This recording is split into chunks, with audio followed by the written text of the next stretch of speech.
अस्सलाम वालेकुम, welcome back to all beginner. आज की इस वीडियो में हम देखेंगे कि मार्केट चलती कैसे है, क्योंकि कोई भी नया ट्रेडर आता है, कोई भी नया बंदा जो ट्रेडिंग सीखना चाहता है, उसके जहन में सबसे पहले यही सवाल आ सकता है, बल्कि ये सवाल आता भी है कि मार्केट चलती कैसे है भाई।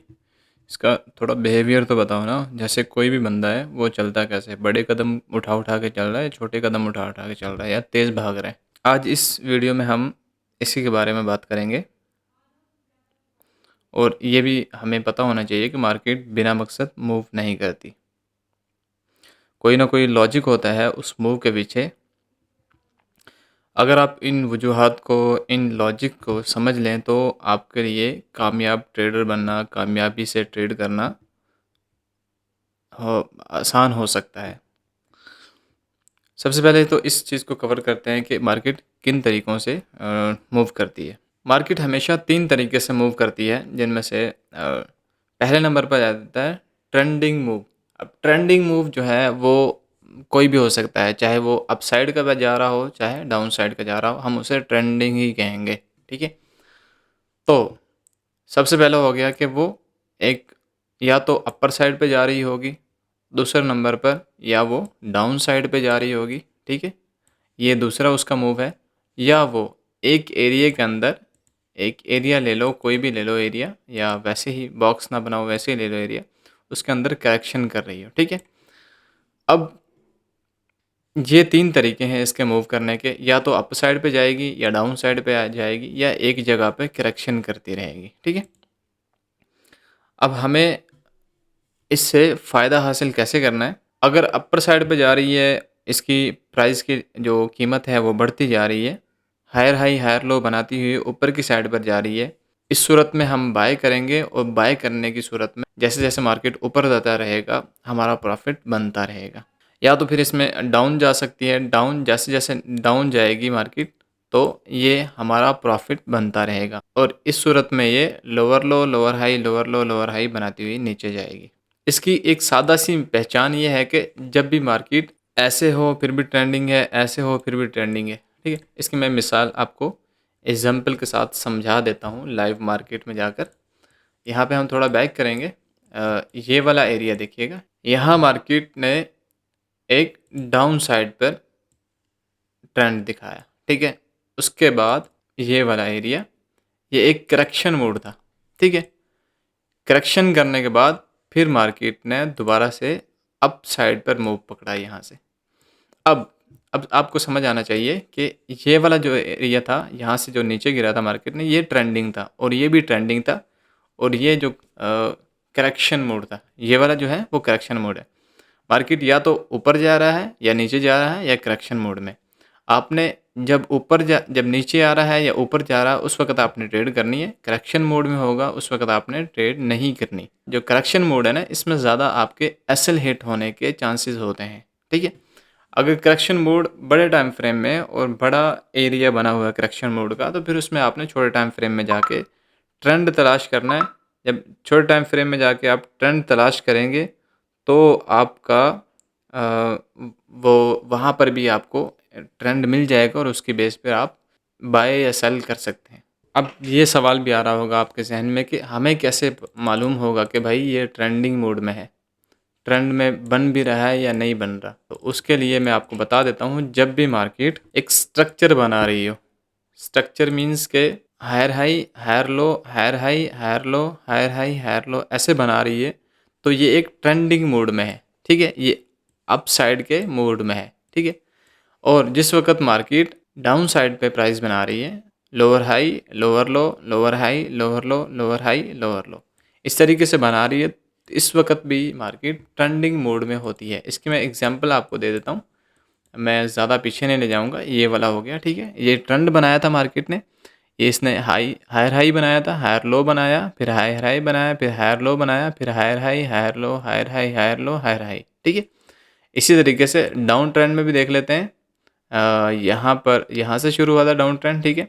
ये हायर हाई था, फिर उसके बाद हायर लो बना, फिर उसके बाद लोअर हाई बना, फिर लोअर लो बना।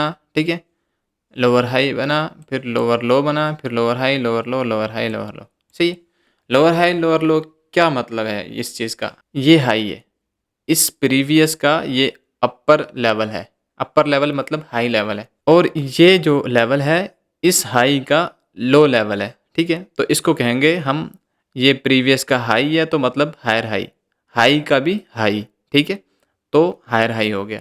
हायर लो क्यों कहेंगे इसे? इसलिए कहेंगे प्रीवियस हाई है उसका लो है, तो मतलब हो गया कि हायर लो, प्रीवियस हाई का लो। ये हायर हाई हो गया और ये हायर लो हो गया। इसी तरीके से लोअर लो में, और जैसे इस वाले एरिया से जब ये प्राइस नीचे आएगी तो इसको हम बोलेंगे लोअर लो, यानी कि जो प्रीवियस लो था उसका भी लो है ये, ठीक है? तो ये लोअर लो बन जाएगा, फिर लोअर हाई, यानी कि प्रीवियस लो का ये हाई है, ठीक है? या ये हाई है।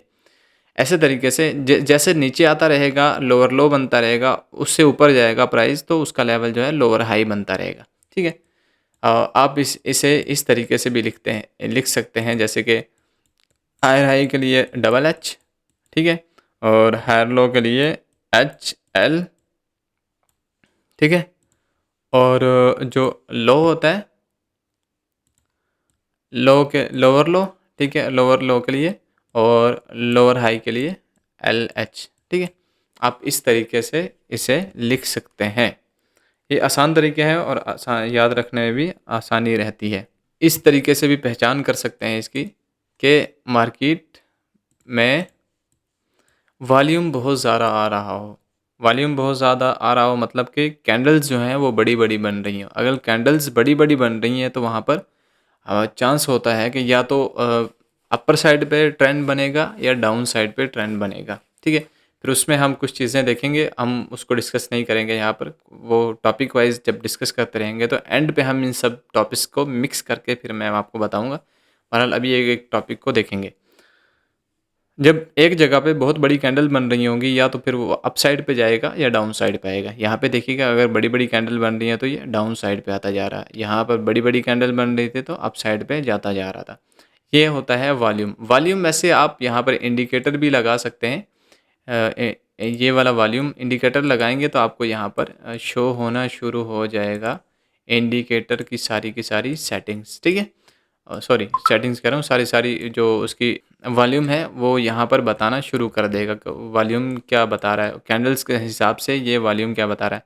अगर ये वाले जो लेवल्स हैं, ये वाली जो कैंडल्स हैं नीचे वॉल्यूम की, ये बड़ी होती जा रही हैं, तो इसमें ये है कि मार्केट में जो बायर हैं या सेलर हैं या जितने भी लोग हैं जो ट्रेड करना चाहते हैं करंट प्राइस पर, उनकी तादाद बढ़ती जा रही है, यानी कि एंट्रीज़ जो हैं वो ज़्यादा होती जा रही हैं। जब एंट्रीज़ ज़्यादा होती जा रही हैं तो फिर यहाँ पर ऐसी बड़ी-बड़ी कैंडल बनना शुरू हो जाती हैं और यहाँ पर भी बड़ी-बड़ी कैंडल बनना शुरू हो जाती हैं, जिसकी बेस पे हम ये डिसाइड कर सकते हैं कि अब मार्केट में एक बड़ा मूव आने का चांस है। तीसरे नंबर पर आ जाता है कि फंडामेंटल। फंडामेंटल मतलब कोई न्यूज़ वगैरह तो नहीं आ रही। अब न्यूज़ कहाँ से देखनी है? न्यूज़ के लिए मैं आपको एक बदनाम-ए-ज़माना मशहूर वेबसाइट है forexfactory.com। यहाँ से आप जितनी भी न्यूज़ आती हैं सारी यहाँ पर आपको शो हो रही होती हैं। यहाँ पर न्यूज़ कैसे देखनी है उसके लिए मैंने एक वीडियो डाली हुई है। यहाँ पर आप प्लेलिस्ट में आएँगे और यहाँ पे देखिएगा फंडामेंटल एनालिसिस। यहाँ पर forex how to use forex factory for fundamental trading, ये वाला आपको वीडियो मिल जाएगा। इसमें देख लेना कैसे-कैसे इसकी सेटिंग क्या है, क्या-क्या चीज़ें हमने देखनी है इसमें, कौन सी करेंसी किस तरीके से पता चलेगा और न्यूज़ हम कैसे देख सकते हैं। सब चीज़ें मैंने यहाँ पे डिस्कस की हुई हैं। आप वो वीडियो देख सकते हैं। सो ये हो गया इसका कि इसकी न्यूज़ कैसे देखनी है। और जब भी न्यूज़ आती है तो फिर उस वक़्त भी मार्केट में एक बड़ी हलचल आती है, जिसकी वजह से या तो वो अप साइड पे निकल जाती है मार्केट या डाउन साइड पे निकल जाती है। लेकिन उसका एक नुकसान भी होता है कि बाज़ औक़ात फिर वो जब जिस वक़्त न्यूज़ आ रही होती है ना, वो फिर फ्लक्चुएशन हो जाती है। फ्लक्चुएशन मतलब कि जैसे ये सीन है, ठीक है? ये सीन समझो कि फ्लक्चुएशन ऐसे हो जाती है कि बड़ी विक मार जाती है। हम एक्सपेक्ट नहीं करते कि उतनी बड़ी विक मार जाती है और उस विक मारने के चक्कर में हमारा एनालिसिस भी सॉरी हमारा एसएल भी उड़ा जाती है। हमेशा जब न्यूज़ आती है ना, वो भी टेक्निकल को फ़ॉलो करती है, लेकिन उसमें फिर हमें अपने एसएल को बचा के रखना होता है कि अगर एसएल हिट हो गया, जाना तो उसने उसी साइड पे जिस तरफ टेक्निकल इशारा कर रहे हैं। लेकिन अगर आपका एसएल उड़ा गई तो आप क्या करोगे? सही है। इससे पहले कि आपका एसएल उड़े, आपको उसे थोड़ा सिक्योर करना होता है। एसएल को भी सिक्योर करना होता है, अपने ट्रेड को भी सिक्योर करना होता है। अब ये कि आपको इन सब चीज़ों से सीखने से क्या फ़ायदा होगा? तो मैं आपको बता दूँ, जिस वक़्त कोई भी बंदा इन सब चीज़ों को सीख लेता है, तो उसे इस चीज़ की समझ आ जाती है कि किस वक़्त मार्केट ट्रेंडिंग मोड में है, किस वक़्त मार्केट करेक्शन मोड में है। उस बेस पर वो गलत जगह एंट्री लेने से बच जाता है, फालतू के जो स्टॉप लॉस लगाता है, उन्हें लगाने से बच जाता है और सही वक़्त पर सही ट्रेडिंग कर सकता है, यानी कि सही ट्रेड ले सकता है। अगर आप इन तीनों मोमेंट्स को पहचानना सीख गए हैं, तो समझ लें कि आप मार्केट की ज़ुबान सीख जाएँगे, यानी कि मार्केट की ज़ुबान आपने सीख ली है। अब चाहे आप फॉरेक्स ट्रेडिंग कर रहे हो या क्रिप्टो कर रहे हो, स्टॉक कर रहे हो, ये उसूल हर जगह पे लागू होते हैं और हर तरीके से ये काम कर रहे होते हैं। आप इसका बैक टेस्ट ज़रूर कीजिएगा। जैसे ही बैक टेस्ट करेंगे, आपको ये सब चीज़ें महसूस होना शुरू हो जाएँगी। जैसे कि ये वाला है, मैं एक उसके साथ मैं आपको बताता हूँ।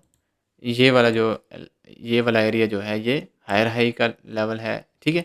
और ये वाला जो है, ये हायर लो का है, ठीक है? और रेंज मार्केट का भी मैं आपको बताता हूँ, ठीक है? और ये वाला जो लेवल है, ये यहाँ से देखो, ये रेंज का है, ठीक है? फिर इसके साथ ही थोड़ा पीछे आ जाओगे, यहाँ पर आपको ये ट्रेंड का मिल जाएगा। यहाँ से यहाँ तक देखो, ये ट्रेंड का है। यहाँ पर हायर हाई हायर लो बन रहे हैं, वो ट्रेंड का है। जहाँ पर रिट्रेसमेंट बन रही है, देखो ये वाला लेवल है, ये वाला, ये सारा का सारा रिट्रेसमेंट का है, ठीक है? करेक्शन मोड है। फिर यहाँ पर ये एक अप ट्रेंड का है, ठीक है? तो ये चीज़ें हैं, अगर आप इन सब चीज़ों को आसानी के साथ रोज़ाना के बेस पे बैक टेस्ट करते रहेंगे आसानी के साथ, तो आपके लिए ये सब चीज़ें एक बिल्कुल आसान चीज़ें बन जाएँगी। जब तक आप बैक टेस्ट नहीं करेंगे, देखो मिसाल के तौर पर, अगर आप स्कूल में पढ़ने के लिए जा रहे हो, सही है? तो वहाँ पर अगर आपको कोई सब्जेक्ट मिलता है, उस सब्जेक्ट को आप डिस्कस नहीं करते आपस में, या उस सब्जेक्ट को आप पढ़ते नहीं हो, तो आप अगले दिन उसकी समरी नहीं सुना सकते। उसकी समरी नहीं समझ भी नहीं सकते, ना दूसरों को समझा सकते हैं। इसलिए आपको इस चार्ट के साथ लगाव पैदा करना होगा। लगाव पैदा करेंगे तभी जाके आप इसको समझ पाएँगे। जब इन चीज़ों को समझेंगे ना, फिर आप बहुत अच्छी एक अपने लिए जगह बना सकते हैं ट्रेडिंग में, अपनी लाइफ को बेहतर कर सकते हैं। कुछ काम तो आपको करना ही होगा अपनी लाइफ को बेहतर करने के लिए, अपने गुज़ारा करने के लिए, यानी कि अपने अखराजात को चलाने के लिए। तो फिर ज़रूरी है कि आप कोई ऐसा अच्छा काम तलाश करें जिसमें आसानी भी हो, और आप उसे महारत हासिल करें और फिर उस पर करते रहें जो आपने करना है। जब तक आप उस चीज़ में महारत हासिल नहीं करेंगे, तब तक आपको वो चीज़ एक अच्छा रिटर्न नहीं देगी। अच्छा रिटर्न लेने के लिए आपको ऐसी चीज़ों को सीखना होगा। जो नेक्स्ट वीडियो आएगी, उसमें हम कैंडल के बारे में बात करेंगे। कैंडल की परफॉर्मेंस देखेंगे, वो कैसे काम करती है कैंडल। कैंडल अप क्यों जा रही है, डाउन क्यों जा रही है, एंड कैंडल का जो ये बॉडी है, ये क्यों ऐसी बन रही है, ये अगर ऐसी बॉडी बन रही है तो ये क्या रिएक्शन देगी, ऐसी बॉडी बन रही है तो क्या रिएक्शन देगी, ठीक है? वीक कब होती है, स्ट्रॉन्ग कब होती है। आज की वीडियो को यहीं पे ख़त्म करते हैं, मिलते हैं इंशाल्लाह नेक्स्ट वीडियो में। अपना ख्याल रखिएगा। ओके, अल्लाह हाफ़िज़।